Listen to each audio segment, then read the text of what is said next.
enfin, dit que vous préfériez 0% de droits de douane, mais est-ce que 10% serait acceptable, si j'ai bien compris vos propos à l'instant?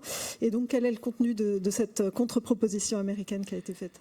Merci beaucoup. Je n'ai pas ce contenu parce que la présidente de la Commission ne nous l'a pas présenté. Elle l'a reçu aujourd'hui et donc elle n'en avait pas fait l'analyse.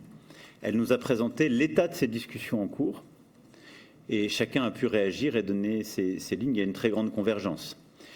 Mon souhait, c'est que nous concluions rapidement, ce qui marque, et je peux le dire ici, il y a une vraie volonté des Européens et une bonne volonté de conclure. Mais cette bonne volonté ne doit pas être vue comme une faiblesse. Nous voulons conclure rapidement parce que c'est notre intérêt collectif et c'est bon pour la stabilité du commerce international et pour nos entreprises, mais on ne veut pas conclure vite à tout prix.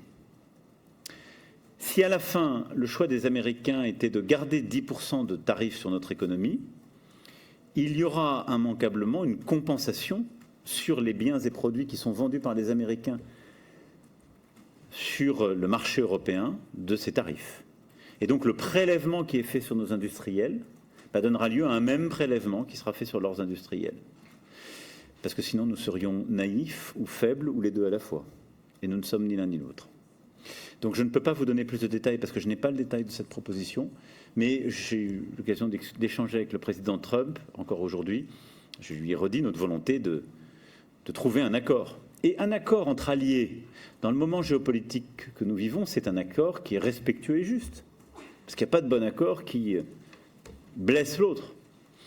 Et encore une fois, le déficit commercial américain n'est en aucun cas lié à un élément structurel avec l'Europe. Il a des composantes sectorielles, en particulier l'automobile, on le sait.